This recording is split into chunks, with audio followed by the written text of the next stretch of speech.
انتظار کی گھڑیاں ختم ہوئیں، بالآخر وہ لمحات آ پہنچے کہ جس کا ہم سب کو شدت کے ساتھ انتظار تھا۔ میں بصد ادب و احترام استاد العلماء حضرت علامہ مولانا رضوان احمد نقشبندی صاحب دامت برکاتہم العالیہ کی خدمت میں ملتمس ہوں کہ حضرت تشریف لائیں، اپنے نورانی عرفانی خطاب سے ہم سب کو مستفید فرمائیں۔ نعرہ تکبیر، نعرہ رسالت، نعرہ رسالت۔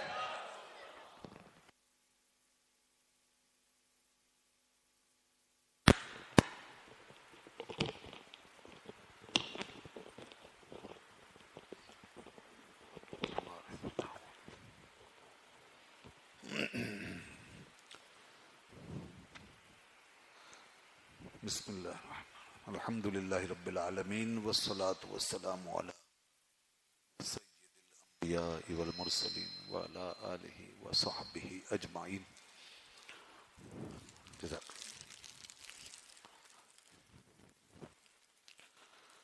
قال اللہ تبارک و تعالی فی کلامہ المجید والفرقان الحمید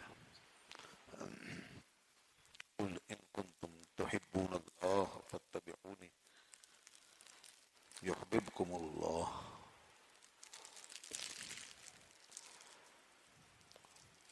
ویغفر لکم ذنوبکم واللہ غفور رحیم۔ صدق اللہ العلی العظیم وبلغنا رسولہ النبی الکریم ونحن وعلی ذلک لمن الشاہدین والشاکرین والحمد للہ رب العالمین۔ درود پاک پڑھ لیجیے۔ اللہم صلی علی سیدنا و مولانا محمد وعلی آل سیدنا و مولانا محمد وبارک وسلم وصلی علیہ صلاۃ و سلام علیک یا سیدی یا رسول اللہ وعلی آلک و اصحابک یا حبیب اللہ۔ حمد و صلاۃ کے بعد اللہ تبارک و تعالی کا ہم گناہگاروں پر یہ عظیم احسان ہے، اس کا انتہائی فضل اور بے حد کرم ہے کہ اس نے اپنے حبیب مکرم، حبیب لبیب، نبی کریم رؤوف الرحیم علیہ افضل الصلاۃ والتسلیم کی محبت سے معمور اور آپ کی عقیدت پر مشتمل اس محفل مبارکہ کے انعقاد کی توفیق عطا فرمائی، اور ہم سب کی اس میں بھرپور شرکت اور حاضری ہو رہی ہے۔ دوستو، اللہ تبارک و تعالیٰ کو جو چیز سب سے زیادہ محبوب ہے، وہ اس کے محبوب کی جو نسبت ہے، بس وہی اسے سب سے زیادہ محبوب ہے۔ اللہ نے آپ کو اپنا حبیب بنایا، اپنا محبوب بنایا۔ یوں تو ہر نبی کو کمال عطا فرمایا، ہر رسول کو شان عطا فرمائی، مگر آپ کو شان محبوبیت عطا فرمائی، آپ کو اپنا محبوب مکرم بنایا، اور ایسی محبوبیت عطا فرمائی کہ جس میں آپ کو منفرد بنا دیا، آپ کے لیے ایسے ایسے اعزازات رکھ دیے، وہ انعامات رکھ دیے کہ جس میں کسی اور کو شریک نہیں کیا۔ آپ کو اول بھی بنایا، آپ کو آخر بھی بنایا، آپ کو افضل بھی بنایا، آپ کو خاتم النبیین بنایا، آپ کو شافع مذنبین بنایا، آپ کو دنیا کا بھی سردار بنایا اور آخرت کا بھی سردار بنایا، آپ کو ساری کائنات کا سردار بنایا، سارے نبیوں اور رسولوں کا تاجدار بنایا، اور آپ کی ہر نسبت کو تمام نسبتوں پر فوقیت عطا فرمائی۔ جو آپ کا غلام ہوا وہ دنیا کا بادشاہ ہو گیا، جو آپ کی راہ میں فنا ہوا اسے ہمیشہ کی بقا عطا فرما دی، جو آپ کے پیچھے چلا اسے اللہ نے اپنے قریب کر لیا، جو آپ کے قریب ہو گیا وہ خدا کے قریب ہو گیا، آپ کی اطاعت کو اللہ نے اپنی اطاعت قرار دیا، اور آپ کی محبت کو اللہ نے اپنی محبت عطا قرار دیا، آپ کی غلامی کو اللہ نے اپنی غلامی قرار دیا، آپ کی بیعت کو اپنی بیعت قرار دیا۔ گویا جو نسبت بھی آپ کی تھی، آپ کو دی، وہ اللہ نے اپنی طرف منسوب فرما لی اور یوں کہہ دیا کہ پیارے جو تیرا ہے وہ میرا ہے، جو تیرا نہیں ہے وہ میرا بھی نہیں ہے، تجھ سے جس کا واسطہ ہے اسی سے میرا اسی کا مجھ سے واسطہ ہے، جو تیرے قریب ہے وہ میرے قریب۔ ہر چیز میں آپ کی نسبت رکھ دی، دین کو ایسا بنا دیا کہ دین کا کوئی گوشہ، کوئی پہلو آپ کی اطاعت اور پیروی اور آپ کی غلامی سے خالی نہ چھوڑ۔ اپنی عبادتوں کو بھی، ان چیزوں کو اپنی عبادت قرار دیا جن پر آپ کی سنت کا رنگ چڑھا، جن پر آپ کے طریقے کی مہر لگی، جو آپ کی غلامی میں ادا کی گئی، اور جس کی نسبت آپ سے نہیں ہوئی تو وہ نہ اللہ کی عبادت بن سکی، نہ اس کی قربت بن سکی، نہ اس کی معرفت بن سکی۔ حتیٰ کہ اپنی پہچان بھی اس شرط پر موقوف کر دی کہ پیارے جو تجھے پہچانے گا وہی مجھے پہچانے گا، جو تجھے نہیں پہچان سکے گا وہ مجھے کیا پہچانے گا۔ یہ سب کچھ اللہ نے آپ کے ساتھ کر دیا، اور پھر محبوب کہا، ایسا محبوب کہ اب آپ کے ایک ایک غلام کو اپنا محبوب بنا لیا، حضور کو ایسا محبوب بنایا کہ حضور کے ایک ایک غلام کو اپنا محبوب بنا لیا۔ اللہ نے یہ وعدہ فرما دیا، قرآن نے اعلان کر دیا کہ لوگوں سن لو، جو میرے محبوب کی اتباع کریں گے، جو ان کی غلامی پہ مریں گے، وہ سب میرے محبوب ہو جائیں گے۔ قل ان کنتم تحبون اللہ فاتبعون، اے محبوب آپ فرما دو، آپ یہ لوگوں سے کہہ دو کہ اگر تم اللہ سے محبت کرتے ہو فاتبعونی، میری اتباع کرو۔ اتباع کا مطلب کیا ہے؟ اتباع پوری نسبت کا نام ہے، اتباع پورے تعلق کا نام ہے، اتباع مر مٹنے کا نام ہے، اتباع کامل مکمل سپردگی کا نام ہے۔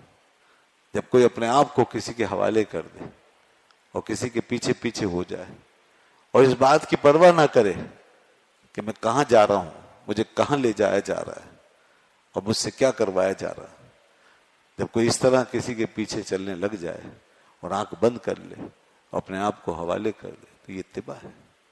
اتباع مکمل سپردگی ہے۔ اطاعت کسی کی بات کو ماننے کو کہتے ہیں، کسی کے قول کو، کسی کے حکم کو، کسی کے آرڈر کو، مگر اتباع کسی کے پیچھے چلتے چلے جانے کو کہتے ہیں۔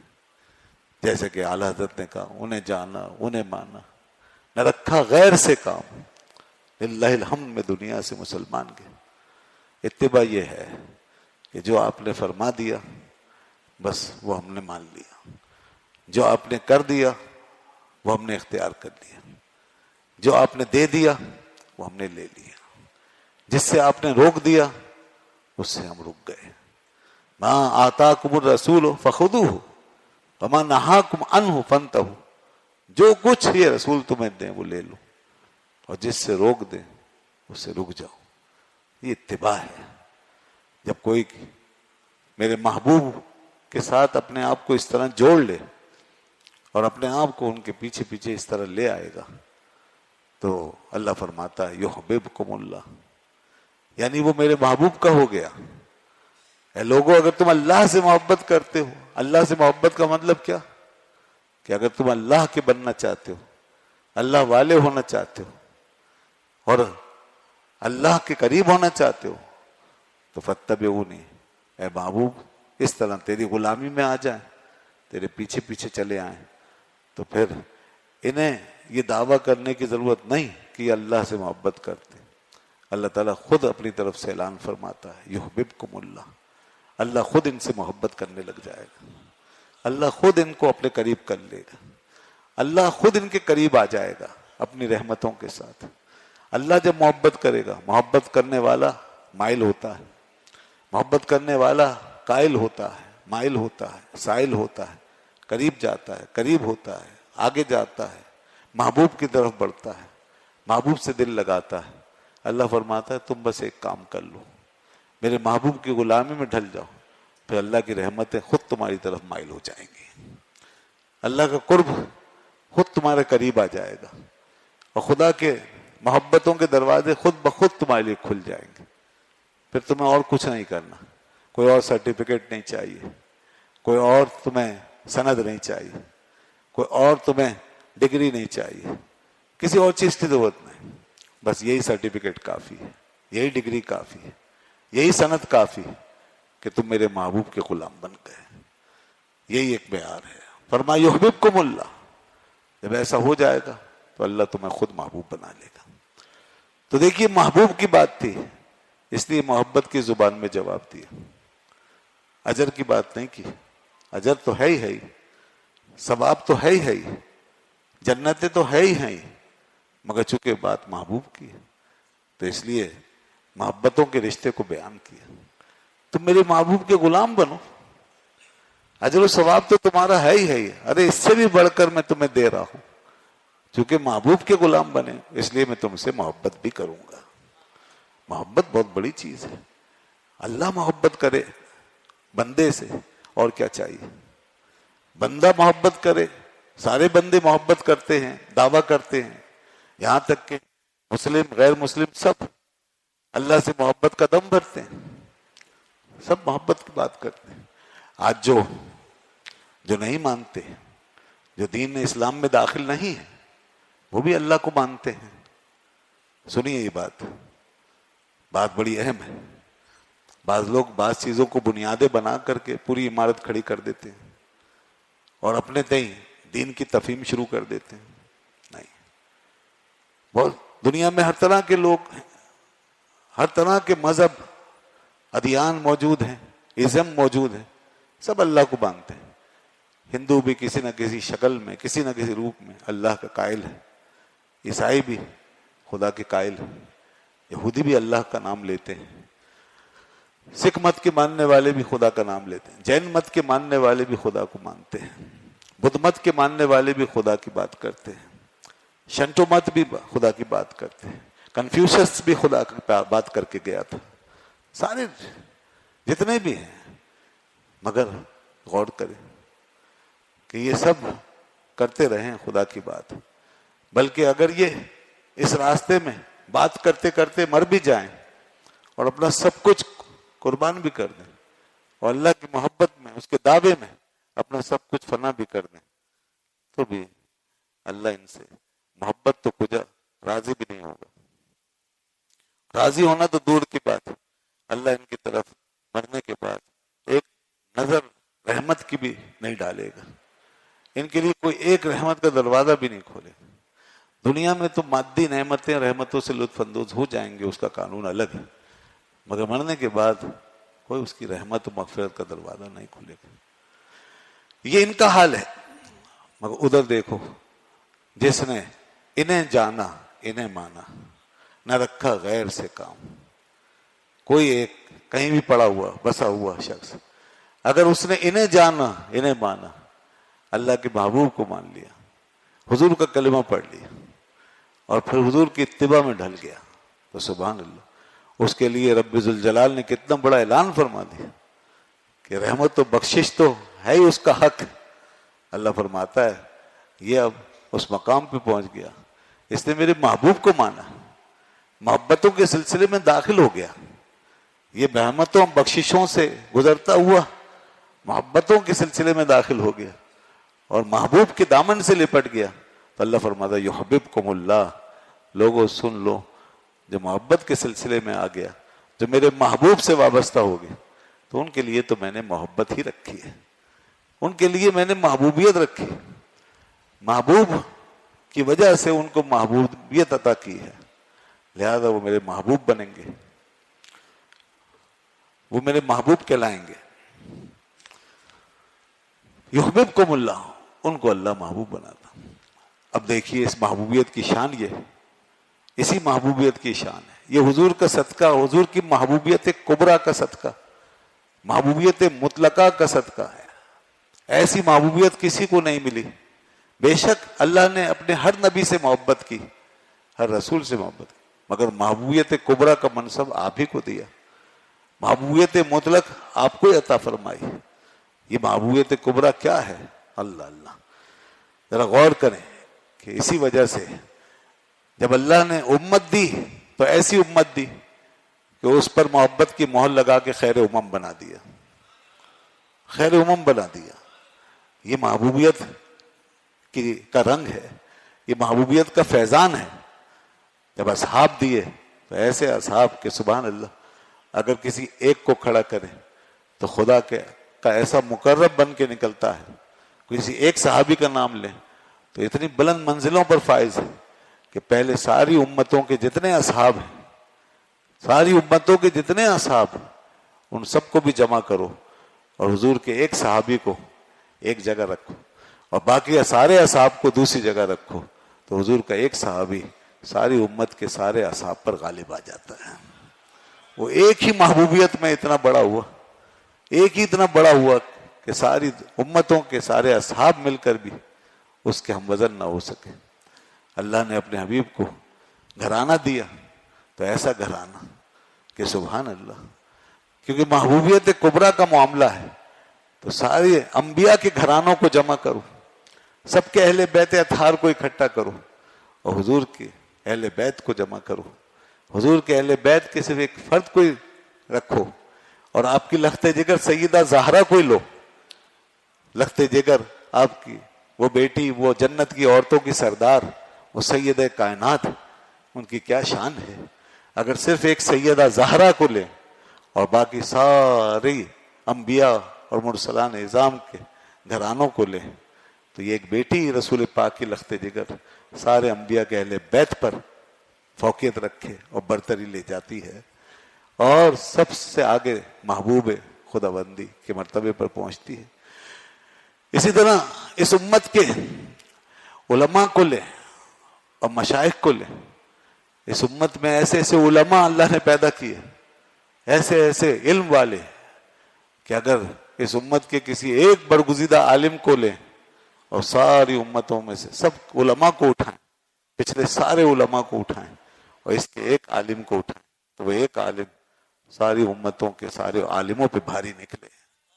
اللہ نے وہ علم عطا فرمایا, کیوں نہ ہو؟ اس لیے کہ حضور نے فرمایا کہ علماء امتی کا انبیاء بنی اسرائیل. میری امت کے علماء کی یہ شان ہے کہ انبیاء بنی اسرائیل کی طرح ہے. العلماء ورثۃ الانبیاء, یہ علماء ہیں جو انبیاء کے وارث ہیں. یعنی جو کام پہلے انبیاء کے ذمے تھا, وہ آپ کی محبوبیت کبریٰ کے طفیل, وہ کام, وہ عظیم الشان کام, وہ اس امت کے علماء, اس امت کے خدام کے ذمے لگایا گیا, علماء کے ذمے لگایا گیا. اس امت کے اولیاء کو لیں, مشائخ کو لیں تو ایک ایک شیخ اور بزرگ جو مسلمہ بزرگ اکابر ہستیاں, ایک ہی اللہ والے کو لیں تو پچھلی ساری امتوں کے اللہ والے اگر وہ جمع کیے جائیں تو ہمارے ایک ہی اللہ والا, اگر غوث اعظم کا ہم نام لیں تو دنیا کے سارے اغواص و اقطاب پر غالب آ جائیں. ایک حضرت غوث اعظم, ساری امتوں کے اغواص و اقطاب کو جمع کرو, وہ ساری امتوں کے اغواص و اقطاب کے سردار قرار پائیں. یہ حضور کی محبوبیت کی شان ہے. جو معجزے اللہ نے اپنے نبیوں کو دیے, کسی کو مردے زندہ کرنے کا معجزہ, تو کسی کو بیماروں کو شفا بخشنے کا معجزہ, کسی کو جناب مادرزاد اندھوں کو بینا کر دینے کا معجزہ, کسی کو کوئی معجزہ, کسی کوئی معجزہ, کسی کو پل بھر میں ادھر سے ادھر منتقل ہو جانے کا معجزہ. یہ معجزے جو اللہ نے اور نبیوں کو دیے, وہ معجزے اللہ نے کرامت بنا بنا کے اس امت کے اولیاء کو عطا کر دیے. وہ جو انبیاء معجزے کے طور پہ دکھاتے تھے شانیں, اس امت کے اولیاء نے کرامت بنا کر, کرامتوں کی صورت میں وہ ان شانوں کا اظہار کیا. مگر دیکھیں اس کے باوجود کسی نے نبوت کا دعویٰ نہیں کیا, اس لیے کہ سب جانتے تھے کہ نبوت کا دروازہ بند ہو گیا. نبوت کا دروازہ بند ہو گیا تو کیا پتہ چلا کہ بس نبوت کا دروازہ بند کیا, نبی اب کسی کو نہیں بناؤں گا, لیکن پیارے چونکہ تو محبوب مطلق ہے، تو برگزیدہ ترین ہے، تیرے قدموں کی بڑی برکت رکھی ہے میں نے، تیری نسبتوں میں بڑی جان رکھی ہے. نبوت کے سلسلے میں تو تجھے آخری بنانا تھا. اگر تجھے آخری نہ بنانا ہوتا تو تیری امت میں کروڑوں انبیاء بنا دیتا، کروڑوں انبیاء بنا دیتا. کتنے اللہ والے، کتنے کیسے کیسے بزرگ، کیسے کیسے باکمال لوگ کہ جب قیامت تک آنے والوں کے لیے کہہ دیا علماء انبیاء کے وارث ہوں گے، مگر تجھے خاتم النبیین بنانا ہے اور یہی تیری شان ہے. تو اس لیے نبوت کا دروازہ بند کر کے پھر اے پیارے تیری محبوبیت مطلقہ کے طفیل تیری امت میں وہ فضائل و کمالات ضرور رکھوں گا جو پہلے انبیاء کے درمیان تقسیم کرتا تھا، جنہیں کمالات نبوت کہتے ہیں، جنہیں کمالات رسالت کہتے ہیں. ان کمالات کے اجرا میں تو کوئی مذائقہ نہیں تھا، وہ جاری ہوئے. وہ علمی کمالات جاری ہوئے، وہ عملی کمالات جاری ہوئے، وہ ظاہری کمالات جاری ہوئے، باطنی کمالات جاری ہوئے. انبیاء کی شانیں تھیں، انہیں معجزے دیے، بھرپور معجزے دیے. اللہ نے اپنے حبیب کی امت کو کرامتوں سے نوازا. انبیاء کی شانیں تھیں، انہیں ان کی شان کے مطابق معراجیں کرائیں، انہیں اپنے قریب بلایا. کسی کو کوہ طور پہ بلایا، اپنا کلام سنایا. کسی کو اللہ نے ملکوت ارض و سما کے سارے راز دکھائے اور ساری حقیقتیں دکھائیں. کسی کو اللہ نے آسمانوں میں بلندی عطا فرمائی. پھر جب اس امت کی باری آئی اور رسول خدا صلی اللہ علیہ وسلم کے قدموں کی نسبتوں کی برکتوں کا جب اجرا ہوا تو محبوبیت مطلقہ کا فیض جاری ہوا. تو جہاں انبیاء اپنی اپنی شانوں کے مطابق معراجوں پہ پہنچے اور بلندیوں کو چھوا، وہاں اس امت کے اولیاء کو بھی روحانی طور پر، باطنی طور پہ اللہ نے وہ بلندیاں عطا فرمائی کہ کسی کو اپنے قرب سے نوازا، کسی کو اپنے دیدار سے نوازا، کسی کو اپنے کلام سے مشرف فرمایا، کسی کو رفتیں عطا فرمائی، بلندیوں کو چھو گئے، عرش معلیٰ تک جا پہنچے. کسی نے عرش کے پاس اپنا مقام بنایا، کسی نے لوح محفوظ میں اپنی آنکھوں کو لگایا، کسی نے کرسی کے جلوے دیکھے، کسی نے لوح و قلم کے جلوے دیکھے، کسی نے جنت کے نظارے کیے ہیں، کسی نے عالم ارواح کی سیر کی ہے. الغرض ایسی ایسی چیزیں اس امت میں پائی گئی کہ جو انبیاء کے معجزے ہوا کرتے تھے اور کمالات نبوت ہوا کرتے تھے، وہ اللہ نے ان اولیاء کرام کے لیے کرامات بنا کر ان کو اس سے بہرور فرمایا. یہ وہ کمالات ہیں جو روحانی طور پہ ان اولیاء کو ملے. انبیاء کے حق میں قطعی تھے، ان کے حق میں ظنی ہے. انبیاء پہ ایمان لانا ضروری ہے، ان کے ساتھ حسن اعتقاد رکھنا ضروری ہے، ان کے ساتھ حسن اعتقاد رکھنا ضروری ہے، حسن ظن رکھنا ضروری ہے. اس لیے نہیں ہے کہ ان کو انبیاء کے برابر قرار دیا جا رہا ہے، نہیں، بلکہ یہ اس لیے ہے کہ ان کے اوپر جس محبوبیت کبریٰ کی سرپرستی ہے اور جس محبوبیت کبریٰ کا سایہ ہے، دراصل اس کے فیضان کا اقرار کیا جا رہا ہے، ان کی برکتوں کا نظارہ کروایا جا رہا ہے کہ دیکھو کہ وہ ذات کہ جو سارے نبیوں کی سردار ہے، سارے نبیوں کی سردار، اور جس کے لیے ختم نبوت مقرر ہو چکی ہے، جسے خاتم النبیین بنایا جا چکا. تو اس لیے اب صرف اولیاء کی صورت رہ گئی، علماء کی صورت رہ گئی. ورنہ اگر ختمی مرتبت کا معاملہ نہ ہوتا اور نبوت ختم نہ ہوئی ہوتی تو پھر تم دیکھتے کہ اس کے قدموں سے کیسے کیسے انبیاء نکل کر آ رہے ہوتے، اس کی ٹھوکروں سے انبیاء بنتے، اس کے صدقے میں انبیاء دنیا کے اندر ظاہر ہو رہے ہوتے. جو ان کا نام لیتا نبوت کے مرتبوں پر فائز ہو رہا ہوتا. اس لیے حضور نے فرمایا لوگوں سن لو، لو کان نبی بعدی لکان عمر. یہ تو خدا نے نبوت کا دروازہ بند کر دیا، ورنہ میرے صدیق و عمر اس شان کے لوگ ہیں کہ نبی بنائے جاتے، عمر نبی بنتے. اگر نبوت کا دروازہ بند نہ ہوتا تو عمر نبی بنتے. یہ شان ہے ان کے غلاموں کی، ان کے اصحاب کی. اللہ نے یہ شان انہیں عطا فرمائی ہے، مگر نبوت کا دروازہ بند ہے. علی کے لیے کیا فرمایا؟ اے علی انتا منی بمنزلت ہارون من موسیٰ.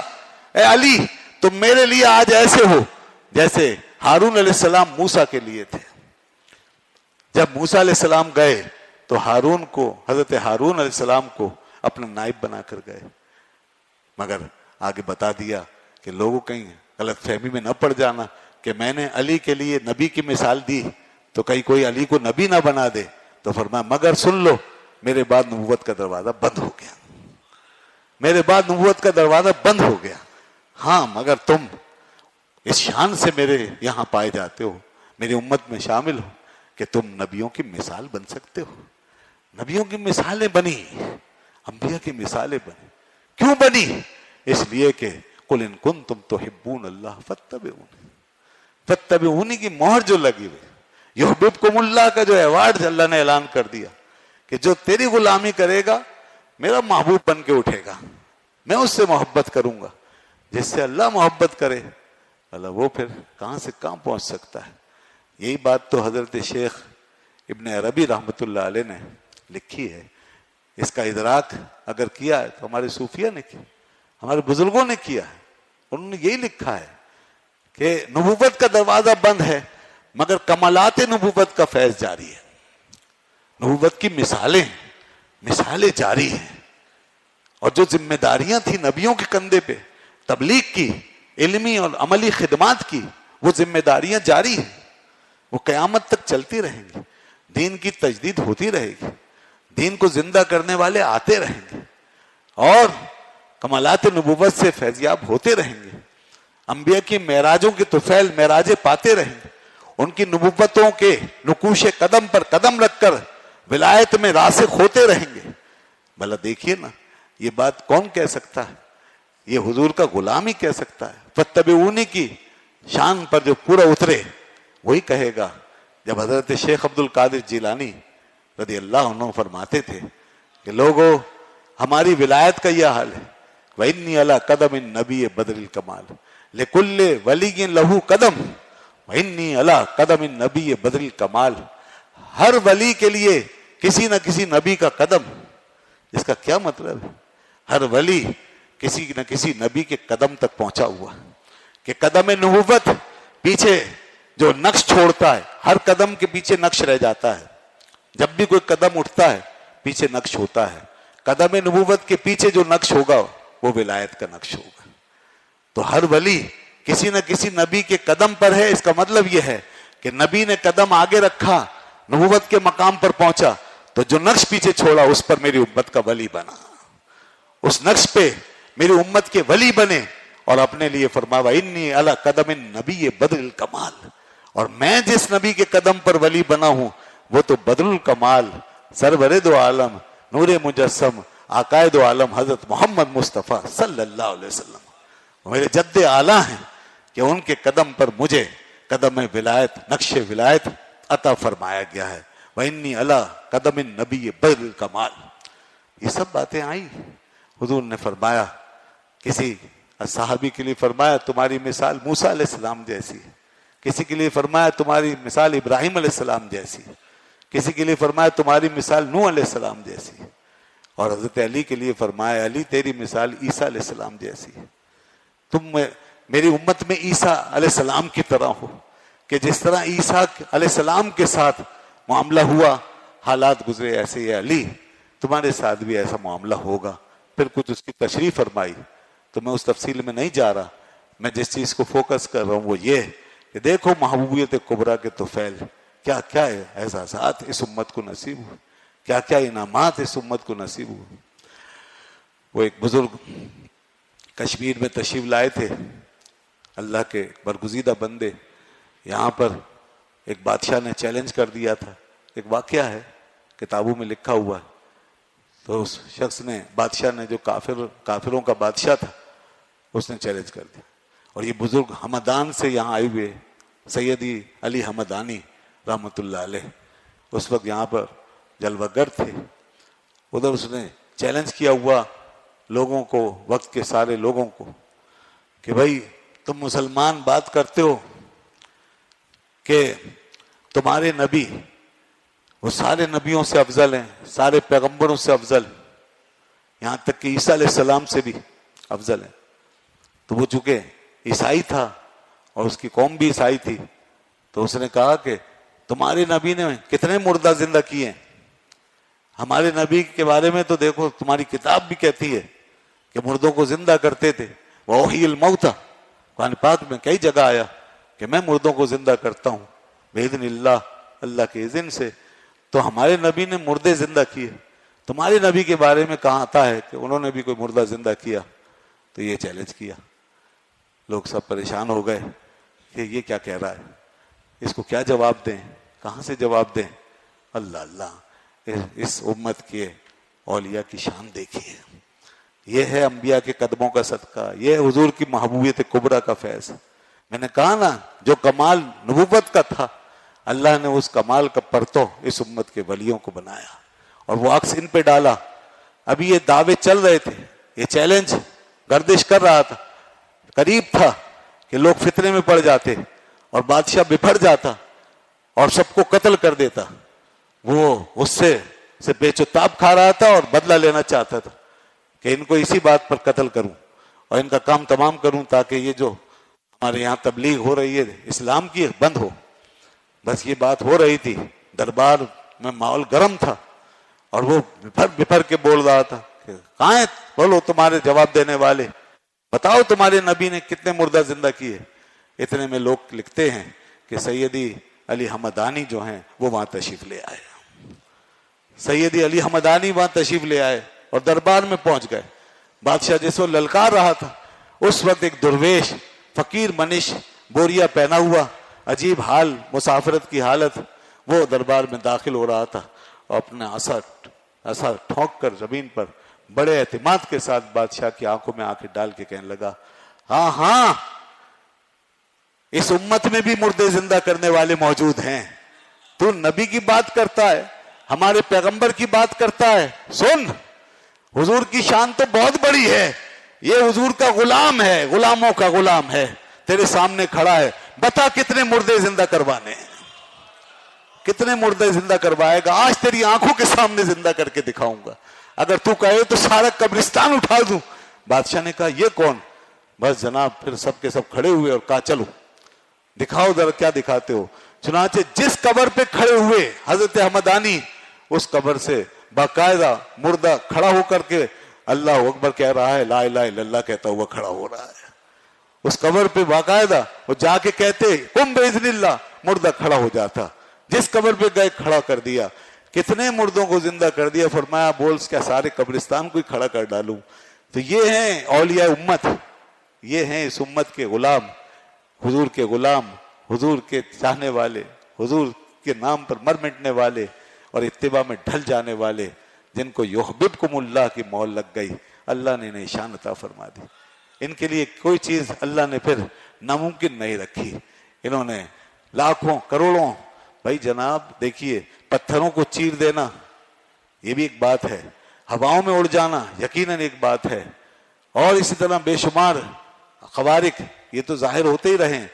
مگر اللہ نے جو سب سے بڑی کرامت و شان اس امت کے اولیاء کو، مشائخ کو عطا فرمائی، وہ یہ کہ لاکھوں کروڑوں لوگوں کے سینے چیر کر اس کے اندر دین حق کی روشنی داخل کر دی.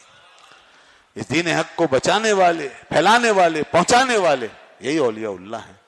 انہوں نے لوگوں کے سینوں میں، سخت ترین دلوں میں، پتھر جیسے دلوں میں دین حق کی روشنی پہنچا دی اور پتھروں کے اندر خدا کا خوف پیدا کر دیا.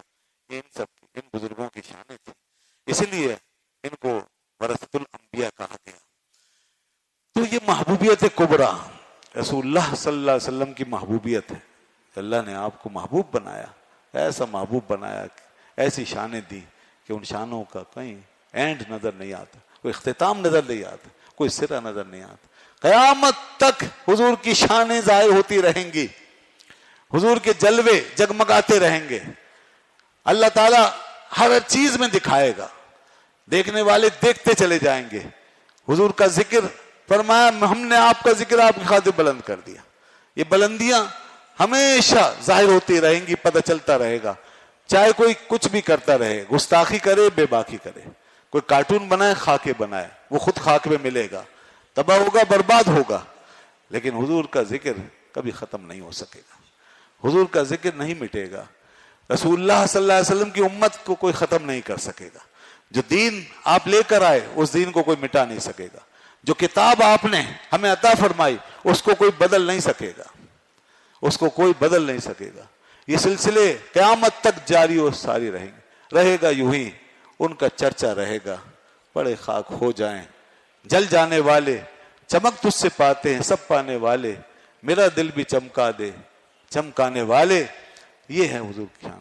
آپ کو محبوب جو بنایا ہے, محبوبیت کبریٰ کے یہی تقاضے ہیں. قل ان کنتم تحبون اللہ فاتبعونی. دوستو اس میں بہت بڑی بشارت ہے ہم جیسے لوگوں کے لیے کہ اگر تم اللہ سے محبت کرتے ہو تو فاتبعونی, میری اتباع کرو, میری غلامی میں ڈھل جاؤ. کتنی بڑی بات ہے. حضور کی اتباع ہمارے لیے ایک ایسا واضح راستہ ہے جس میں نہ کوئی ابہام نہ پیچیدگی. آج مثال کے طور پر کوئی عیسائی حضرت عیسیٰ علیہ السلام کے راستے پہ چلنا چاہے تو نہیں چل سکتا. جب راستہ ہی نہیں پتا تو چلے گا کہاں سے. آج اگر کوئی یہودی حضرت موسیٰ علیہ السلام کے راستے پہ چلنا چاہے تو نہیں چل سکتا.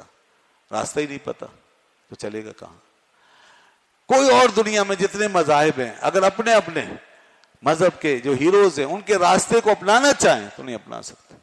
نہ وہ راستے مکمل, نہ ان کا پورا طریقہ محفوظ, نہ کوئی چیز قطعی و حتمی طور پہ ان کے ہاتھ میں. یہ حال ہے دنیا کے تمام لوگوں کا. مگر ایک امتی حضور کا غلام کہیں بھی کھڑے ہو کے, چاہے گاؤں کا ہو, دیہات کا ہو, شہروں کا ہو, یورپ میں رہتا ہو, مغرب میں رہتا ہو, مشرق میں رہتا ہو, کسی بھی دور سے تعلق رکھتا ہو, کسی زبان, کسی کلچر, کسی معاشرے سے, جب چاہے جہاں سے چاہے اپنے آقا کی پیروی پر چلنا شروع کر دے. حضور کی اطاعت و غلامی کا راستہ اپنا لے. اسے واضح طور پہ حضور کا راستہ نظر آئے گا اور اس پہ وہ چل سکے گا. بالکل چل, اور اس اعتماد کے ساتھ, اس یقین کے ساتھ, اس یقین و اعتماد کے ساتھ کہ وہ اپنے اٹھنے والے ہر قدم کو اللہ کی طرف بڑھتا ہوا دیکھے گا, وہ حق کی طرف بڑھتا ہوا دیکھے گا. اسی طرح جس طرح حضرت ابی بن کعب حضور کی بارگاہ میں جب بیٹھے تھے اور کچھ تردد آیا تھا ذہن میں, جب مختلف قراتیں ان کے سامنے آئیں تو تردد ہو گیا تھوڑا سا. رسول خدا صلی اللہ علیہ وسلم نے اپنا دست مبارک حضرت ابی کے سینے پہ مارا. وہ کہتے ہیں جیسے حضور نے اپنا دست مبارک میرے سینے پہ مارا تو مجھے ایسا لگا جیسے میں اللہ کے سامنے کھڑا ہوں, میں اللہ کے دربار میں ہوں اور اللہ رب العزت کا جاہ و جلال میرے سامنے ہے اور میں پورا شرابور ہو گیا. تو حضور جس طرح اس وقت کسی کے سینے پہ ہاتھ رکھتے تو خدا کا نظارہ اور جلوہ انسان دیکھنے لگ جاتا. دوستو یاد رکھو, آج بھی اگر کوئی رسول اللہ صلی اللہ علیہ وسلم کے راستے پہ چل رہا ہو اور حضور کے راستے پر اپنے آپ کو وقف کر چکا ہو, مٹا چکا ہو, تو اسے یقین کر لینا چاہیے کہ وہ خدا کے پاس جا رہا ہے, وہ اللہ کے سامنے حاضر ہو رہا ہے اور یقیناً وہ رب ذوالجلال کے قریب ہوتا جا رہا ہے اور روحانی طور پر ولایت کی سطح پر بالیقین وہ ایک دن وہاں تک پہنچے گا کہ جہاں اسے محسوس ہوگا کہ میں خدا کے نہایت نزدیک ہو چکا ہوں, قریب ہو چکا ہوں. اس میں اعتماد ہوگا, اس میں یقین ہوگا. یہ ہے وہ چیز جو ہمارے ایمان کو یہاں سے اٹھا کر وہاں تک لے جاتی ہے, ہمارے شکوک و شبہات کو زائل کر دیتی ہے, ہمیں دین کے ساتھ قطعی طور پہ جوڑ دیتی ہے. اس طرح کے کوئی دنیا کا شخص اپنے دین پر جہاں کھڑے ہونے کے قابل نہیں, وہاں ہم اس استقامت کے ساتھ کھڑے ہوتے ہیں کہ اپنا سب کچھ بھی لٹا دیں تو بھی اپنا دین چھوڑنے کے روادار نہیں ہو سکتے. ایک قدم باہر نکالنا نہیں چاہتے, دین کی کسی بات کا انکار نہیں کرنا چاہتے. حضرت حذافہ یاد آتے ہیں, حضرت حذافہ السامی. یہ بات اسد الغابہ میں علامہ جزری نے لکھی کہ حضرت حذافہ سامی جو تھے تو وہ ان کو پکڑ لیا تھا رومیوں نے مسلمانوں کے لشکر کو پکڑ لیا, وہ ان کے گرفت میں آ گئے. 80 کے قریب یہ مسلمان تھے. حضرت حذافہ جو تھے ان کے امیر تھے, رومیوں نے پکڑ لیا, بادشاہ کے سامنے پیش کیا. بادشاہ نے ان کے سامنے پیشکشیں رکھی, ان کو ترغیب دلائی, ان سے مطالبہ کیا کہ تم عیسائی ہو جاؤ, میں تمہیں چھوڑ دوں گا. حضرت حذافہ نے کہا کہ نہیں, یہ نہیں ہو سکتا, ہم اپنا دین نہیں چھوڑ سکتے. اس نے کہا دیکھو, میں پیتل سے بنا ہوا گائے کا مجسمہ, اس کے اندر کھولتا ہوا تیل آگ پہ رکھوں گا اور اس دیکھتے ہوئے تیل میں تمہیں ڈالوں گا, بدترین سزا دوں گا اگر تم نے میری بات نہیں مانی. انہوں نے کہا نہیں, پھر بھی نہیں ہوں گا, پھر بھی میں عیسائی نہیں ہوں گا. میں مسلمان ہوں, میں اپنے آقا کا غلام ہوں, حضور کا غلام ہی رہوں گا. انہوں نے کہا تم نے مذاق سمجھا ہے, میں کر کے دکھاتا ہوں. ایک شخص کو پکڑا, ایک سپاہی کو, اور اسے اس تیل میں جھونک دیا. تھوڑی دیر میں اس کا سارا گوشت جل گیا. ود ان نو ٹائم اس کا گوشت جل گیا, کھال سب ختم ہو گئی, گوشت جل گیا, ہڈیاں نکل گئی, ڈھانچہ آ گیا اوپر. یہ منظر سب اپنے آنکھوں سے دیکھ رہے تھے. پھر اس نے کہا حضرت حذیفہ سے, دیکھو میں نے جو اس کا حشر کیا ہے وہی تمہارا حشر کروں گا, میری بات مان لو. انہوں نے کہا نہیں, میں تمہاری بات نہیں مانوں گا.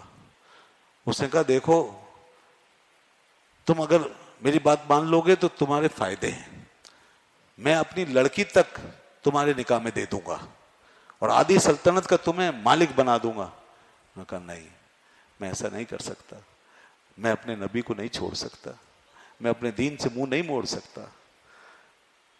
بادشاہ کو غصہ آ گیا. اس نے کہا اس کو پکڑو, ڈال دو اس کو تیل میں.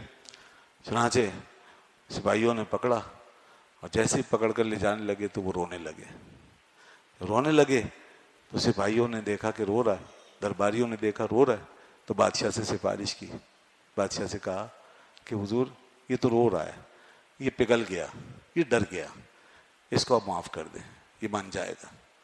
بادشاہ نے بلایا, کہا ہاں بولو, اب تمہاری سمجھ آ گئی نا, اب تو موت دیکھ لی قریب سے. کہا نادانو, کیا سمجھتے ہو, کیا موت سے ڈر کر روتا ہوں, موت کی وجہ سے رو رہا ہوں؟ نہیں, ایسا نہیں ہے, ہم موت کی وجہ سے رونے والے لوگ نہیں ہیں. مجھے تو اس بات کا دکھ ہو رہا ہے, اس بات کا افسوس ہو رہا ہے. اب دیکھیے ذرا, یہ ہے اتباع کا ایک مقام یہ بھی ہے. کیا یقین ہے, کیا اعتماد ہے. یعنی فرما رہے ہیں کہ اے بادشاہ سن لے کہ میں موت سے ڈر کر نہیں رو رہا, میں رو رہا ہوں تو اس بات پر, اس افسوس پر, یہ افسوس کر کے کہ آج میرے جسم میں ایک جان ہے, آج میرے جسم میں ایک جان ہے.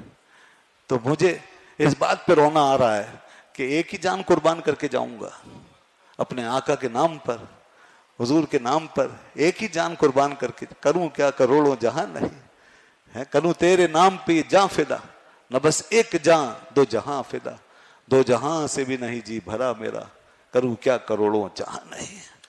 کاش, فرماتے کاش کہ میرے وجود میں اتنی جانیں ہوتی جتنے میرے جسم پر بال ہیں, اور پھر میں ایک ایک جان اے اللہ تیری راہ میں لٹاتا, تیرے حبیب کی محبت میں لٹاتا, ایک ایک جان قربان کرتا. لیکن کیا کروں کہ صرف ایک ہی جان قربان کر رہا ہوں. اس بات پہ افسوس ہے, اس پہ رونا آتا ہے. بادشاہ اور سارے درباری یہ سن کر حیران رہ گئے کہ کیا ماجرا ہے, یہ کیا معاملہ ہے. یاد رکھیے دوستو, دنیا کو اگر متاثر کر سکتے ہو تو اسی ایک بات سے. جی ہاں, آپ چاہے کتنی ضربے لگا لو, کتنے جھنڈے توحید کے اٹھا لو, کتنے ہی آپ علمی فکری لیکچر دے دو, کتنے خطبے پڑھ لو, کتنے حج کر لو, کتنی نمازیں پڑھ لو, دنیا کو اگر سب سے زیادہ کوئی چیز متاثر کرتی ہے تو وہ ایک بات کہ آپ کے اندر اپنے رسول کی محبت کا جذبہ کتنا ہے, یہ جذبہ کتنا ہے, اور اپنے نبی کے لیے قربانی کتنی دے سکتے ہو, کیا کچھ کر سکتے ہو دنیا میں, کس طرح اپنی جانیں لٹا سکتے ہو, کیا کیا قربانیاں دے سکتے ہو. تاریخ بھری ہے, امت نے اپنے آقا و مولا کے لیے قربانیاں ہی دی ہیں, صحابہ نے قربانیاں دی. یہ بات ان کے لیے بڑی حیرت انگیز تھی کہ کیا دنیا میں بھی کوئی شخص ایسا ہو سکتا ہے جو نہ بادشاہ ہے, نہ کوئی سپہ سالار ہے, نہ کوئی بہت بڑا تاجر, نہ بہت مالدار ہے. کیا کوئی ایسا شخص بھی ہو سکتا ہے کہ جس کے لیے لوگ اتنا مرتے ہوں اور اس کے لیے ایسے تڑپتے ہوں اور اس طرح وہ خواہش کرتے ہوں کہ ہماری اتنی جانیں ہوں تو بھی ایک ایک کر کے لٹا دے. اس بات پر حیران ہوتی ہے دنیا. تب انہیں پتہ چلتا ہے کہ حضور کی محبوبیت کا مقام کیا ہے, وہ کتنے بڑے محبوب ہیں, ان کی شان کیا ہے. تو بادشاہ اور درباری اس بات پر پگھل گئے اور پھر انہوں نے ان کو قتل کرنے کا ارادہ ترک کر دیا اور کہا اچھا دیکھو ٹھیک ہے, تمہاری کیفیت بتا رہی ہے تم کچھ اور ہی لوگ ہو, تم باز آنے والے لوگ نہیں ہو, تمہاری کیفیت یہ بتا رہی ہے, ہم تمہارا کیا بگاڑ سکیں گے, تم تو اس شوق سے جا رہے ہو, یہ مرنا تو تمہارے لیے اعزاز ہو گیا ہوئے, تو لہذا ٹھیک ہے ہم تمہیں نہیں مارتے, مگر ایک کام کرو گے, انہوں نے کہا کیا؟ میری پیشانی کا بوسہ دے دو. بادشاہ کہتا ہے اب اتنا پیچھے آ گیا, میری پیشانی چوم لے, بس ایک دفعہ میری پیشانی چوم لے, میں چھوڑ دوں. انہوں نے کہا نہیں, یہ بھی مجھ سے نہیں ہو سکتا, میں یہ کام بھی نہیں کروں گا. اللہ اکبر. تو پھر بادشاہ نے کہا دیکھ, میری پیشانی چوم لے, تیری جان بچ جائے گی. مگر جب 2-4 دفعہ منع کیا تو پھر بادشاہ نے کہا اچھا دیکھو, یہ تیرے ساتھ جتنے سپاہی 80 لوگ تھے نا, سب کو چھوڑ دوں گا. اب انہوں نے غور کیا کہ اگر میرے اس ایک عمل کی وجہ سے میرے سارے سپاہیوں کی جان بچ جاتی, اب ان کی خاطر, اپنے لیے نہیں, ان کی خاطر, دوسرے کی خاطر جب آ گئی تو وہ ایک اور مسئلہ ہو گیا, وہ ایک عبادت ہو گئی, خدمت ہو گئی. تو لہذا اس جذبے سے کہ میرے ساتھی چھوٹ جائیں گے, کہا اچھا لاؤ تمہاری پیشانی چوم لیتا ہوں. پیشانی چوم لی. بادشاہ نے کہا ٹھیک ہے, ان سب کو چھوڑ دو. یہ سارا لشکر جناب آزاد ہوا اور پھر یہ واپس مدینے آئے. جب مدینے پہنچے تو سیدنا حضرت عمر رضی اللہ عنہ کا دور خلافت تھا. حضرت عمر رضی اللہ عنہ نے استقبال کیا باہر نکل کے اس لشکر کا, اور پھر آگے بڑھ کے حضرت حذیفہ کی پیشانی کو بوسہ دیا. کہا کہ آج سب سے پہلے تمہاری پیشانی میں چوموں گا. لوگوں نے ان کی پیشانی کے بوسے دیے. پھر کچھ لوگ کبھی کبھی مذاق کر کے کہتے تھے حذیفہ تم نے ایک کافر کی پیشانی چومی تھی. کافر کی پیشانی, اس زمانے میں کافر کی کیا حیثیت تھی, ظاہر مسلمان چھایا ہوا تھا, تو اس لیے لوگ مذاق میں کہتے کافر کی پیشانی چوم کے آئے. تو کہنے لگے نہیں, اپنے لیے نہیں چومی اور بلا وجہ نہیں چومی, 80 آدمیوں کو چھڑا کے لایا ہوں. ایک دفعہ پیشانی چوم کے 80 آدمیوں کو چھڑا کے لایا, ایسے نہیں چومی. تو یہ سلسلہ ہوتا تھا. یہ تھی محبتیں, یہ محبت تھی. تو وہ ایسی محبوبیت جو اللہ نے آپ کو عطا فرمائی ہے, اس محبوبیت کے طفیل یہاں دلوں میں ایمان رگ و پے میں داخل ہو جاتا ہے. یہ محبوبیت آپ کی ایسی ہے کہ محبت کرنے والے اگر رہیں گے تو اللہ دنیا کو قائم رکھے گا, اور اگر محبت کرنے والے اٹھ جائیں گے تو قیامت آ جائے گی. دنیا کی پھر کوئی ضرورت نہیں رہے گی. جب تک اس کے محبوب کی محبت باقی رہے گی دنیا قائم رہے گی. اس لیے کہ اللہ نے یحببکم اللہ پر بات ختم کر دی. اب بس یہی کچھ ہوگا تو سلسلہ قائم ہوگا کہ خدا کی محبوبیت سے آراستہ ہو کر ہی لوگ اس دنیا میں رہ سکیں گے, بچ سکیں گے, بسیں گے اور آگے بڑھیں گے.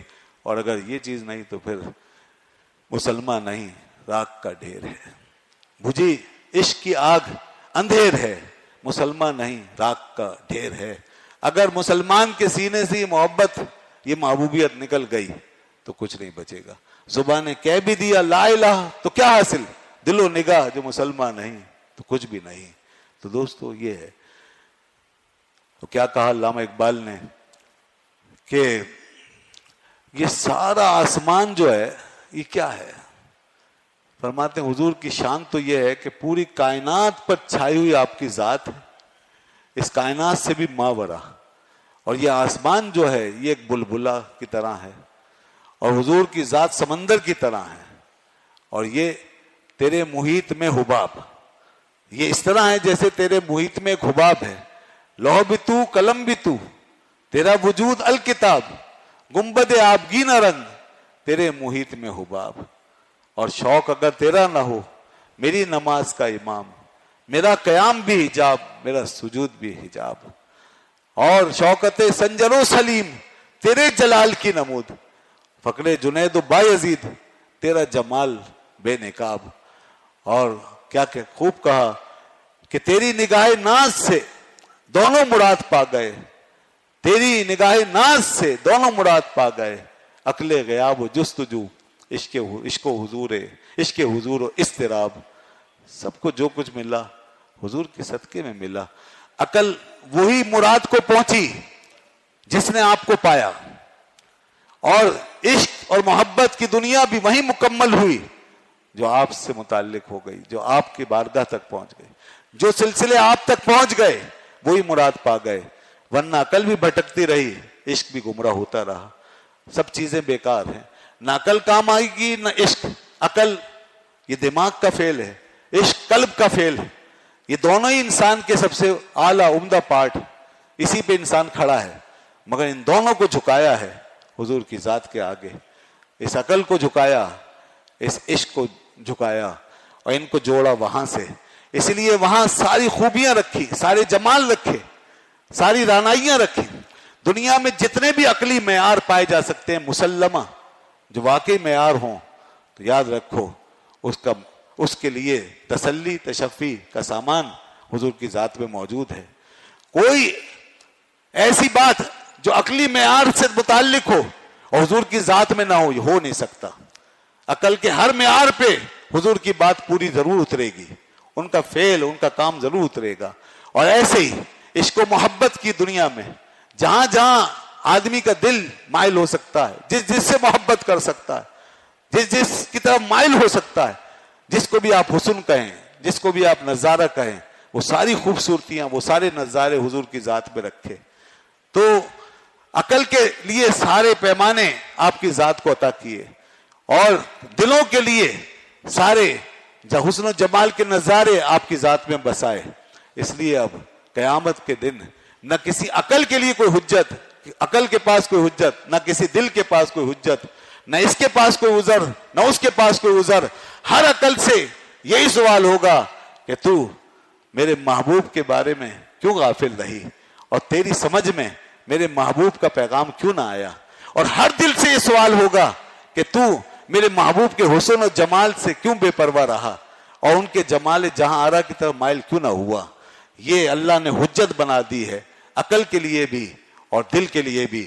قیامت کے دن وہی عقلیں اور وہی دل بخشے جائیں گے اور وہی نجات پائیں گے جن عقلوں نے حضور کے پیغام کا طواف کیا اور جن دلوں نے بارگاہ حسن پر ناز کیا, جن دلوں اور عقلوں نے آپ کے ساتھ اپنے آپ کو وابستہ رکھا, بس وہی بخشے گئے. اس لیے بو علی سینا کی عقل اس کی تباہی کا سبب بن گئی, اور امام غزالی کی عقل ان کو رسول پاک کے قدموں میں لے گئی. یہ فرق پڑ گیا. بو علی اندر غبارے نا کا گم, بو علی اندر غبارے نا کا گم, دست رومی پردے محمل گرفت. دیکھو بو علی غبار کے اندر, گرد و غبار میں محبوب کی تلاش میں دونوں چلے. بو علی بھی چلے اور رومی بھی چلے, مگر بو علی نے عقل کو کچھ اور مزہ چکھایا, اس کو کچھ اور معیار دیا اور اس نے غلط استعمال کیا, تو یوں وہ ناکا کے غبار کے اندر گم ہو کے رہ گیا. وہ ناکا جس پہ محبوب سوار تھا اس کے غبار میں اس کی عقل کھو کے رہ گئی. مگر ادھر دست رومی آگے بڑھا اور ناکا کے اوپر رکھے ہوئے محمل تک جا پہنچا, اور گویا کہ دست رومی نے محبوب کو پا لیا. تو بو علی اندر غبارے ناکا گم, دست رومی پردے محمل گرفت. یہ فرق ہے اصل میں. تو پتہ یہ چلا کہ عقل وہی کامیاب جو حضور کے پیغام کو پالے, دل وہی کامیاب جو حضور کی محبت تک پہنچ جائے, ورنہ سب ناکام ہے اور سب خائب و خاسر. کسی نے آپ کی زیارت کی اور پوچھا یا رسول اللہ یہ بتائیے کہ بو علی سینا کا کیا حال ہے. فرمایا سکتا, وہ ناکام ہو گیا, وہ خائب و خاسر ہو گیا, برباد ہو گیا. بو علی سینا فلسفی. پھر پوچھنے والے نے پوچھا یا رسول اللہ غزالی کا کیا حال ہے. فرمایا ہوا فازا, غزالی کامیاب ہو گیا, غزالی کامیاب ہو گئے, وہ منزل پہ پہنچ گئے. یہ حضرت امام غزالی کا معاملہ تھا. کیوں؟ اس لیے کہ ان کی عقل حضور کے قدموں میں حاضر ہو گئی. تو یہ ہے اصل میں ہم مسلمانوں کا معیار. ہمارے قلب و نظر پہ تو حضور کی محبوبیت چھائی ہوئی ہے. ہم کیسے اب کسی کی کوئی دوسری بات ہم گوارا نہیں کر سکتے. آج یہ خاکے بنا کر توہین کرتے ہیں, مذاق اڑاتے ہیں. ارے کوئی دنیا کے تم سارے سائنسدانوں کو لے آؤ, فلاسفرز کو لے آؤ, یونان کو دوبارہ زندہ کر کے لے آؤ, سب کو افلاطون اور ارسطو کا مقام دے دو, تو بھی ہماری عقلیں اور ہمارے دل بارگاہ مصطفیٰ کے اندر جا کے بک چکے ہیں, وہاں کے لیے وقف ہو چکے ہیں. ہماری عقلوں پہ حضور کا پیغام چھایا ہوا, ہمارے دلوں پہ حضور کا جمال چھایا ہوا ہے. بس اس کے علاوہ ہم کچھ اور نہ سمجھ سکتے ہیں, نہ ہم مان سکتے ہیں. لہذا اس لیے آج ان خاکوں کو کیسے برداشت کر سکتے ہیں, اس توہین کو کیسے گوارا کر سکتے ہیں. ہم تو کسی بڑے سے بڑے افلاطون کے قائل نہیں حضور کے مقابلے میں, رسول اللہ کے مقابلے میں, حضور کی ہدایت کے مقابلے میں. یہ مسلمان کا ایمان ہے. اس ایمان پہ ہمیں قائم رہنا ہوگا اور ہمیں آج کے ان حالات کا مقابلہ کرنا ہوگا. آج کے ان حالات میں مقابلہ کرنے کے لیے, ان گستاخوں اور بے ادبوں کے ساتھ لڑنے کے لیے سب سے بڑا ہتھیار یہ ایمان کا ہتھیار, عشق و محبت، حضور سے کامل وابستگی. وہ کیا کہا تھا علامہ نے، تم دیے باد مخالف سے نہ گھبرائے ہو کعب، یہ تو چلتی ہے تجھے اونچا اڑانے کے لیے. وہ اگر ذکر مٹانا چاہتے ہیں تو ہم ذکر اور کر کے دکھائیں گے. وہ اگر حضور کی بات کم کر رہے ہیں ہم حضور کی بات ہر جگہ پہنچائیں گے. وہ اگر ہمارے ایمان سے کھیلتے ہیں تو ہم اپنے ایمان کو بڑھا کے دکھائیں گے. ہم اپنے آقا پر مر مٹ کر دکھائیں گے. حضور کی عظمت و شان کے جھنڈے لہرا کے دکھائیں گے. تو دوستو یہ محاذ جہاں بھی مسلمانوں کو اگر یہ چیلنج درپیش ہو تو وہاں اپنے ایمان کی طاقت سے اور محبت کے جوہر کے ساتھ آگے بڑھنا ہوگا اور یہ ثابت کرنا ہوگا کہ ہم اپنے آقا و مولا صلی اللہ علیہ وسلم کے ساتھ اس طرح جڑے ہیں کہ جب تک یہ جان ہے یہ جان ان کے لیے ہے، جب تک یہ جسم ہے یہ جسم ان کے لیے ہے، جب تک ہمارے جسم پہ ایک اقبال ہے وہ ایک اقبال بھی ان کا ہے.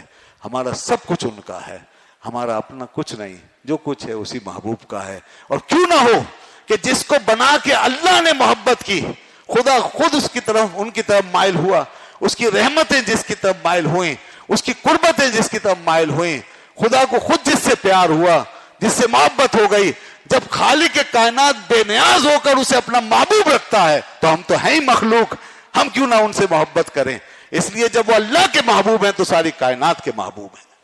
اس لیے ہمیں لازماً یہ محبت کرنی ہوگی کہ جو محبوب خدا ہے، محبوب حق ہے، وہی محبوب خلق ہے.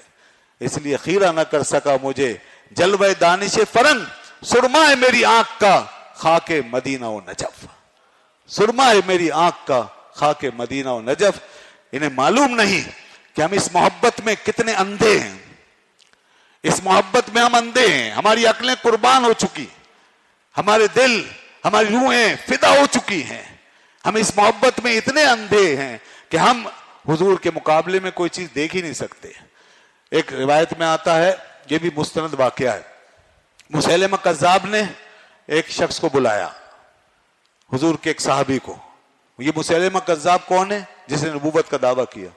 اس نے بلایا اور بلا کے کہا کیا تم گواہی دیتے ہو کہ محمد صلی اللہ علیہ وسلم اللہ کے رسول ہیں؟ انہوں نے کہا ہاں میں گواہی دیتا ہوں کہ محمد صلی اللہ علیہ وسلم اللہ کے رسول ہیں. پھر اس نے کہا کیا تم گواہی دیتے ہو کہ میں مسیلمہ کذاب اللہ کا رسول ہوں؟ تو معلوم ہے انہوں نے کیا کہا؟ کہنے لگے مجھے آواز نہیں آ رہی، مجھے کچھ سنائی نہیں دے رہا. کہنے لگے ہیں؟ اس نے پھر دہرایا، کہا کیا تو گواہی دیتا ہے کہ محمد صلی اللہ علیہ وسلم اللہ کے رسول ہیں؟ اور پھر کہا ہاں میں گواہی دیتا ہوں محمد صلی اللہ علیہ وسلم اللہ کے رسول. اس نے پھر پوچھا کیا تو گواہی دیتا ہے کہ میں مسلمہ اللہ کا رسول ہوں؟ کہا مجھے کچھ سنائی نہیں دے رہا. تو کہنے لگا کہ جب میں تجھ سے پہلی بات کرتا ہوں تو سنتا بھی اور جواب بھی دیتا ہے، اور جب اپنی بات کرتا ہوں تو بہرا ہو جاتا ہے، یہ بات میری سمجھ میں نہیں. اس نے کہا سن لے، ہم حضور کے سوا اور کچھ سنتے ہی نہیں ہیں، ہم صرف انہی کی بات سنتے ہیں، انہی کو دیکھتے ہیں. جب وہ سامنے ہوتے ہیں تو پھر کسی کو نہیں دیکھتے، ان کے مقابلے میں نہ کسی کو سنتے ہیں نہ دیکھتے ہیں. ہم اندھے بھی ہو جاتے ہیں، بہرے بھی ہو جاتے ہیں، اس لیے کہ ہم نے تو یہ سب کچھ ان کے لیے وقف کر رکھا ہے. انہوں نے کہا اچھا ٹھیک ہے اس کو مار دو، قتل کر دیا، شہید کر دو. شہید ہو گئے. تو ہم ایسے لوگ ہیں جناب، تم کیا بات کرتے ہو؟ ہمیں تو کوئی نظر ہی نہیں آتا، ہمیں کوئی دکھائی نہیں دیتا، ہمیں تو بس حضور کا جلوہ ہمارے سامنے ہے، ہم اس کے دیوانے ہیں. انہیں جانا انہیں مانا نہ رکھا غیر سے کام. اس لیے دوستو اب ایک کام کرو، یہ جو کچھ خرافات ہو رہی ہیں اور جس طرح یہ آج ہمارے ایمان سے کھیلا جا رہا ہے، اس کا جواب دینا پڑے گا اپنی سطح پر ہی صحیح. اگرچہ اصل ذمہ داری تو حکمرانوں کی ہے کہ آگے بڑھیں اور ان کے خلاف جہاد کا اعلان کریں اور روکیں، جہاں تک بھی جانا پڑے جائیں. کیوں ڈرتے ہو؟ مٹھی بھر مسلمانوں نے کیسر و کسرا کا کیا حال کیا، دیکھتے نہیں پیچھے کون ہے؟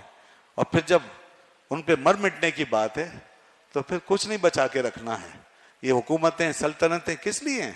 یہ سب اللہ کے ہاتھ میں ہیں، وہی دیتا ہے حکومت، وہی بادشاہ بناتا ہے جسے چاہتا. توتی الملک من تشاء وتنزع الملک ممن تشاء. اس لیے حکمرانوں کا کام تھا سب مل کے اکٹھے ہوتے اور آ جاتے سامنے اور ان کی زبانیں بند کرتے اور کرواتے. ایک اکیلا ترکی آگے سب سے آگے نظر آتا ہے، سب سے زیادہ دلیری دکھاتا ہے، سب سے زیادہ ترجمانی کرتا نظر آتا ترکی. سلام ہے اس کی عظمت کو, اردوغان کی عظمت کو سلام بھیجو. اس ربیع الاول میں اس کی عظمت کو بھی سلام بھیجو کہ وہ آج حق ادا کر رہا ہے, ترجمانی کر رہا ہے اور دل کی بات کر رہا ہے, ایمان کی بات کرتا ہے اور بہت آگے تک جا کے بات کرتا ہے. اکیلا ہوتا ہے مگر کرتا ہے. ساری دنیا کے حکمرانوں کو اس کے راستے پہ چلنا تھا, مگر کیا کریں, افسوس کہ دیکھو ذرا کیا حشر ہوا ہے, کیا کیا حال کر رکھا ہے, کیسے ٹکڑے ٹکڑے کر دیے.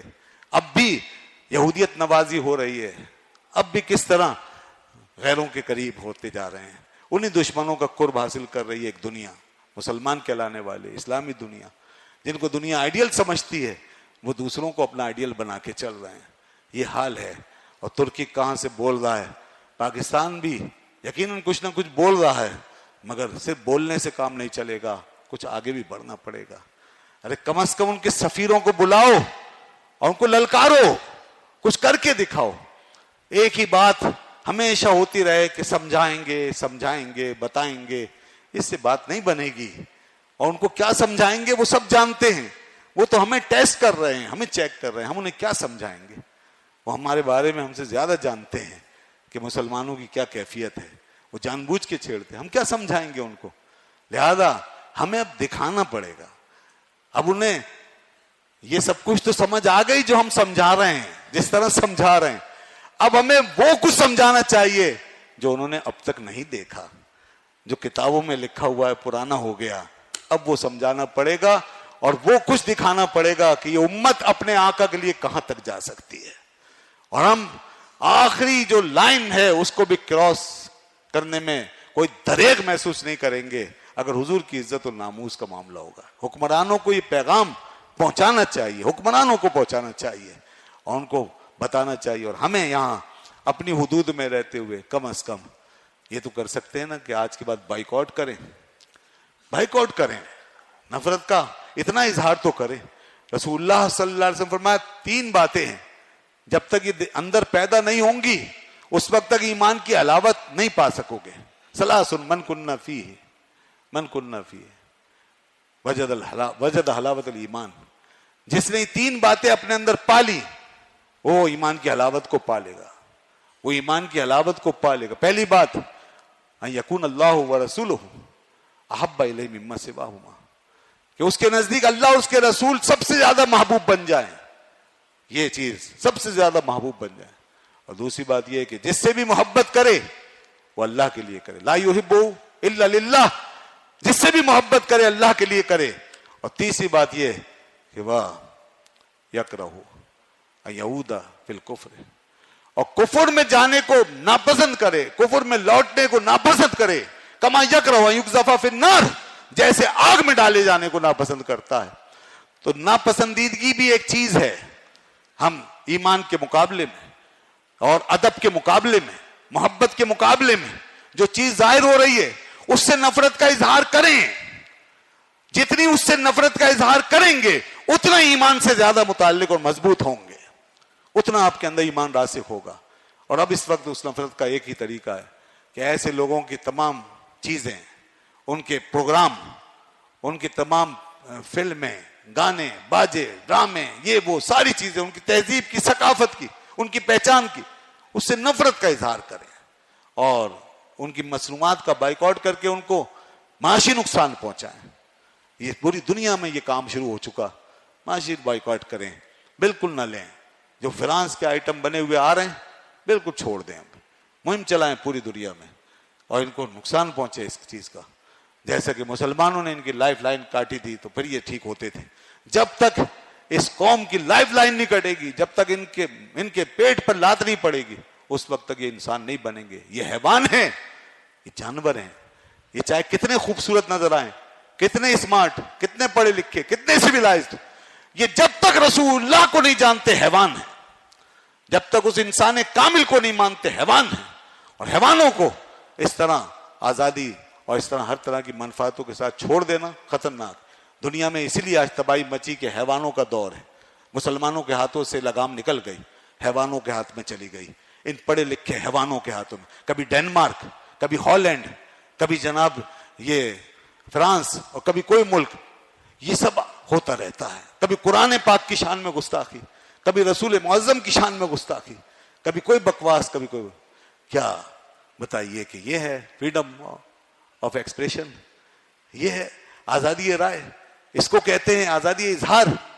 یہ انہوں نے بڑے خوبصورت ناموں کے ساتھ اصل میں اپنے اندر کا تعصب اور گند جو ہے وہ نکالا ہے. اس سے ان کے گھناؤنا پن کا پتہ چلتا ہے کہ کتنا بغض رکھتے ہیں, اتنا تعصب. اگر فریڈم آف ایکسپریشن ہے, فریڈم آف اوپینین ہے, اگر یہ آزادی رائے ہے تو پوری آزادی دو. جو ہولو کاسٹ کا مسئلہ ہے اس میں بھی آزادی دو. 60 لاکھ یہودیوں کی من گڑت کہانی کو ایسا پیک کیا ہوا ہے کہ کوئی منہ نہیں کھول سکتا, کوئی بات نہیں کر سکتا, اس کے عدد و فگر کو بھی کوئی نہیں جھٹلا سکتا. قانون بنے ہوئے ہیں ان کے یہاں کے, اگر کوئی بولے گا تو قید میں جائے گا, سزا پائے گا. یہ حال ہے. یعنی ایک طرف یہ پابندیاں اور دوسری طرف اس عظیم ہستی جس کے بارے میں اللہ کی کتاب بار بار ہمیں کہہ رہی ہے, دیکھو ادب کا ہے زیر آسماں عرش نازک تر, اس کے بارے میں ایسی بے باکیاں. اور ادھر یہ حالت کہ یہودیوں کے اس مسئلے کو کوئی نہ چھیڑے, کوئی بات نہیں کرتا. یہ آزادی نہیں, یہ مسلمانوں سے نفرت اور یہ قانون سب ہمارے خلاف اور اگینسٹ بنائے ہوئے. تو اس لیے ہمیں سوچنا ہوگا, ہمیں ان کی حرکتوں کو جاننا ہوگا اور ان کا بائیکاٹ کریں, فرانس کی آئٹم کا بائیکاٹ کریں اور پھر اس کے بعد دیکھیں کہ کتنا ان کے اوپر اثر پڑتا ہے اس کا. دنیا میں لگ گئے لوگ مسلمان, ہمیں سب یہ خود کرنا چاہیے. چاہیے تو یہ کہ حکومت اعلان کرے. ہفتہ عشق رسول منایا جا رہا ہے, جیسے کہ ہم پورا سال فارغ ہیں اور ایک ہفتے کے لیے عاشق رسول بنیں گے. ارے بھائی یہ چیزیں ان کا کچھ نہیں بگاڑیں گی. آپ ہفتہ منائیں, مہینہ منائیں, سال منائیں, یہ ان کا کچھ نہیں بگڑے گا. میں نے کہا نا, نماز پڑھیں, روزہ رکھیں, قربانیاں دیں, جو کچھ کریں یہاں پہ, ان کا کچھ نہیں بگڑے گا, انہیں کوئی شکایت. لیکن جب حضور کی عزت و ناموس کی بات کرو گے, رسول خدا کی حکمرانی کی بات کرو گے, اللہ کے رسول کو جب آپ ان کے سامنے پیش کرو گے, بس یہاں پر پھر ان کے اندر اشتعال آتا ہے. یہاں پتہ چلتا ہے جو حضور کے آگے جھک گیا بس وہ فلاح پا گیا, اور جس نے رسول خدا کے آگے سر اٹھایا اللہ نے طے کر دیا ہے کہ وہی تباہ و برباد ہوگا. حضور نے فرمایا میں فرق ہوں, سب سے بڑا فرق, وہ محمد فرق بین الناس, مجھے اللہ نے سارے لوگوں کے درمیان فرق بنا کے بھیجا ہے. میرے ذریعے سے پتہ چلے گا کہ کون میرا ہے, کون خدا کا ہے اور کون خدا کا نہیں ہے, کون جنتی ہے کون جہنمی ہے. جو حضور کو مانے گا بس وہی بخشا جائے. اسی کو کہتے ہیں یحببکم اللہ, محبوبیت کا مقام. محبت ہو تو ایسی ہو جیسی اللہ نے اپنے حبیب سے کی ہے, دنیا میں اس کی کوئی اور مثال نہیں ہے. ایسا مقام, ایسا مرتبہ کسی نبی کو بھی اللہ نے نہیں دیا جو آپ کو عطا فرمایا. یہ ہے محبت. اللہ تعالی ہمیں ان باتوں کو سمجھنے کی توفیق عطا فرمائے. وآخر دعوانا الحمدللہ رب العالمین. بیٹھیے, تشریف رکھیے. ابھی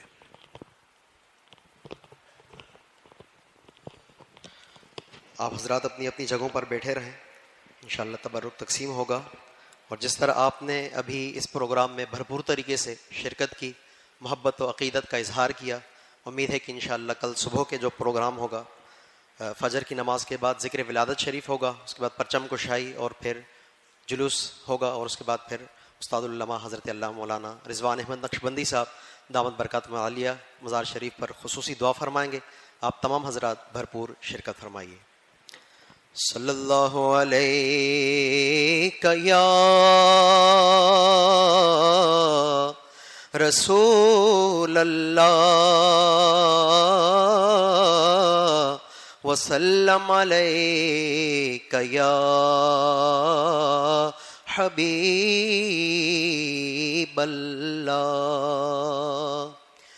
دل میں ہو یاد تیری گوشۂ تنہائی ہو, دل میں ہو یاد تیری گوشۂ تنہائی ہو, پھر تو خلوت میں عجب انجمن آرائی ہو, پھر تو خلوت میں عجب انجمن آرائی ہو,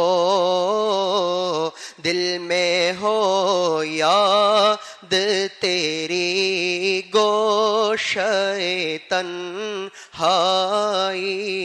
ہو، اور یہی منظور تھا قدرت کو کہ سایہ نہ بنے، یہی منظور تھا قدرت کو کہ سایہ نہ بنے، ایسے یکتا کے لیے ایسی ہی یکتائی ہو، ایسے یکتا کے لیے ایسی ہی یکتائی ہو، دل میں ہو یاد تیری گوشے تنہائی ہو، اس کی قسمت پہ فدا تخت شہی کی راحت، اس کی قسمت پہ فدا تخت شہی کی راحت، خاک طیبہ پہ جسے چین کی نیند آئی ہو، خاک طیبہ پہ جسے چین کی نیند آئی ہو، دل میں ہو یاد تیری گوشے تنہائی ہو، آج وہ عیب کسی پر نہیں کھلنے دیتے، آج وہ عیب کسی پر نہیں کھلنے دیتے، کب وہ چاہیں گے میری حشر میں رسوائی ہو، کب وہ چاہیں گے میری حشر میں رسوائی ہو، دل میں ہو یاد تیری گوشے تنہائی ہو، اور کبھی ایسا نہ ہوا ان کے کرم کے صدقے، کبھی ایسا نہ ہوا ان کے کرم کے صدقے، ہاتھ کے پھیلنے سے پہلے نہ بھیکائی ہو، ہاتھ کے پھیلنے سے پہلے نہ بھیکائی ہو، دل میں ہو یاد تیری گوشے تنہائی ہو، مصطفیٰ جان رحمت پہ لاکھوں سلام، شمع بز میں ہدایت پہ لاکھوں سلام، شمع بز میں ہدایت پہ لاکھوں سلام، جس سوہانی گھڑی چمکا طیبہ کا چاند، جس سوہانی گھڑی چمکا طیبہ کا چاند، اس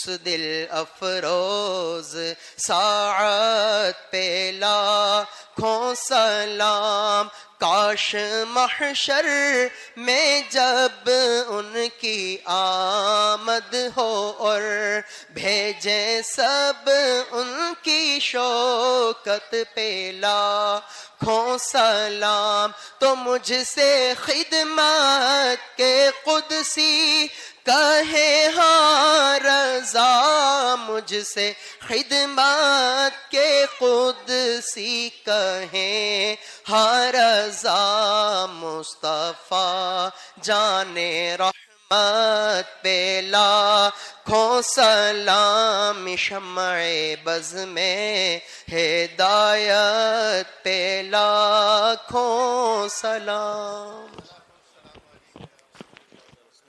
عليك واصحابك يا حبيب الله ربنا تقبل منا انك انت السميع العليم وتب علينا يا مولانا انك انت التواب الرحيم۔